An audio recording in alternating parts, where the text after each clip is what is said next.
So hi guys, this is Eko again at sa video na ito, ituturo ko po yung Arithmetic Logic Unit. So ano nga ba yung Arithmetic Logic Unit? Yun po yung ginagamit ng ating computer para mag-perform ng mathematical operations sa mga binary.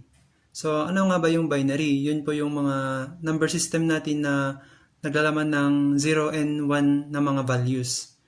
So, yung ALU o yung Arithmetic Logic Unit natin is siya po yung nag-aalaw para makapag-perform yung computer natin ng mga binary addition, binary subtraction, at binary division and binary multiplication. So, sa video na ito, i-discuss po natin ang mga apat po yan na operations. So, mag-start po tayo sa binary addition. So, sa rules po, sa pag-perform ng binary addition is ganito. So, pag inad natin yung 0 and 0, yung sum po niya is 0. 0 plus 1 is equal to 1. 1 plus 0 is equal to 1. 1 plus 1 is equal to 10. Bale, yung ito po yung na part, pag inad natin yung 1 and 1, tapos yung 10, yung 0 yung matitira, tapos yung 1 i-carry natin sa second na digit. So, ganyan po.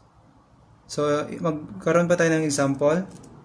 Sa example, i-add natin yung 101 tapos 101. So, gagawin natin yung binary addition ng dalawang nating binary numbers. So, dito muna tayo mag-start. So, from right to left. So, dito muna 1 plus 1. So, dito tayo magbe-base guys. 1 plus 1 is equal to 10. So, ganyan sabi ko, yung 0 yung matitira, tapos i-carry 1 natin. Tapos, 1 plus 0, so ito is 1. Tapos, 1 plus 0 ulit is 1. So, 1 yung lalagay natin dito. Then, yung third column, 1 plus 1 is equal to 10.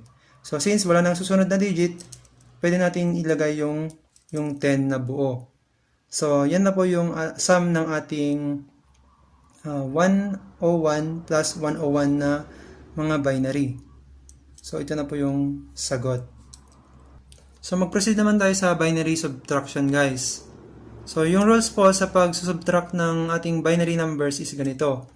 So, yung digit na 0, 0 minus 0 is 0. 1 minus 0 is 1.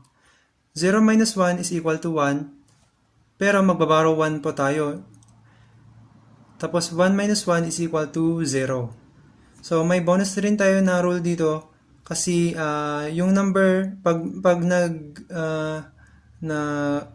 kapag nagbaro tayo, yung number na yun is magiging 10 na. Pag 10 naging 10 na yun, tapos mag minus 1 tayo, yung difference niya is 1. So, let's have an example para mas maintindihan natin itong mga rules, guys. So, example, i-minus natin yung 101 sa 1010. So, kaya nang sabi ko, dito, 0 minus 1, magbabaro tayo ng 1 kasi 0 minus 1 cannot be. So, ito magiging 10. Tapos ito naman magiging 0. So, 10 na siya, guys. So, dito pumapasok yung ating bonus na rule. So, 10 minus 1 is 1.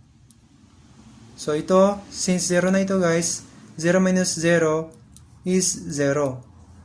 Tapos, dito ulit, magbabaro tayo kasi 0 lang to. So, magiging 10 yan. At ito, magiging 0 na. So, 10 minus 1 is, dito sa bonus natin is 1. So, yung sagot, 101.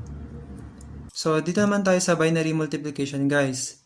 So, yung rule po para sa ating multiplication is 0 times 0 is 0. 0 times 1 is 0. 1 times 0 is 0. At 1 times 1 is 1. So, yan po yung ating binary multiplication rules. So, let's have an example.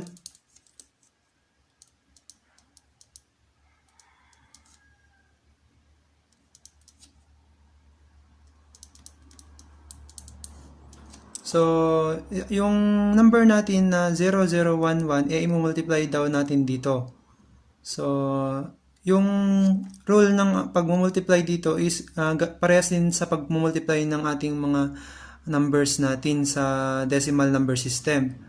So, dito mag-start tayo sa right, i-multiply natin sa lahat ng mga digits, then susunod yung katabi niya, i-multiply natin sa right hanggang sa left, dito right hanggang sa left, and ito right hanggang sa left.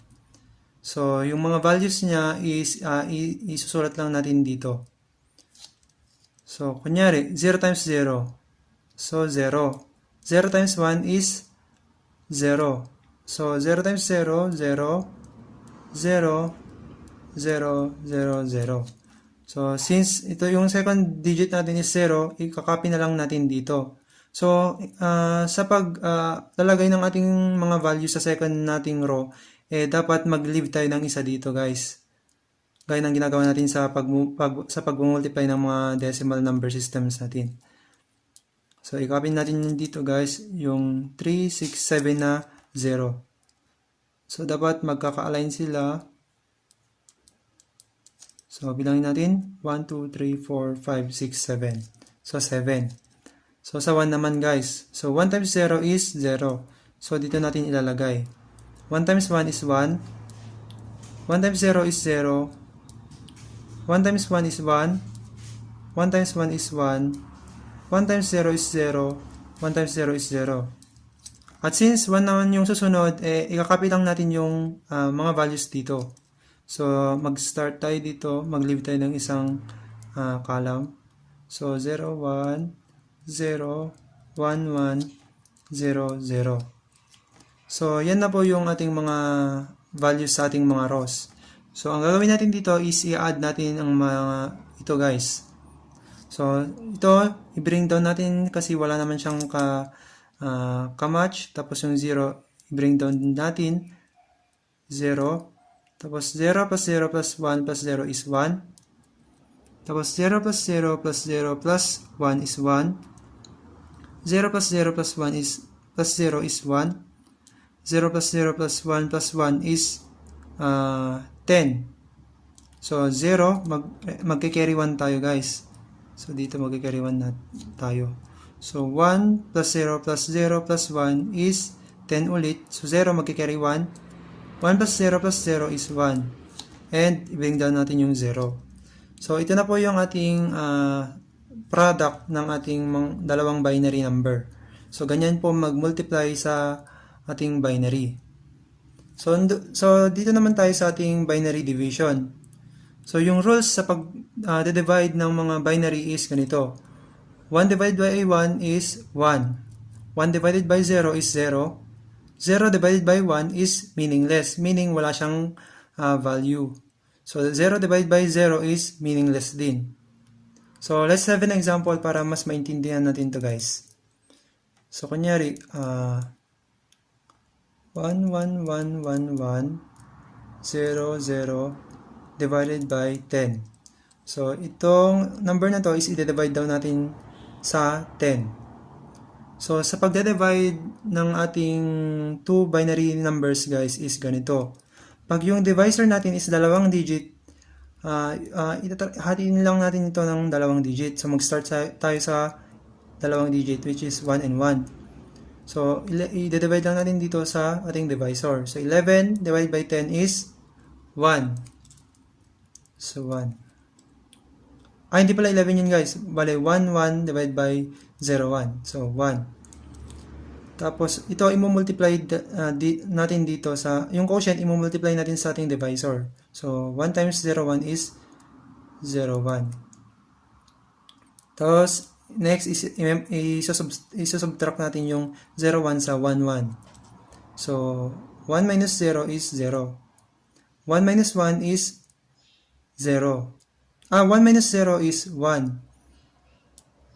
1 minus 1 is 0. Sorry, guys, nalito ako. Tapos, bring down 1. So, 11 divided by, 1 divided by 10, 1 divided by 0, 1 is 1. Tapos 1 times 0 is 0. 1 times 1 is 1.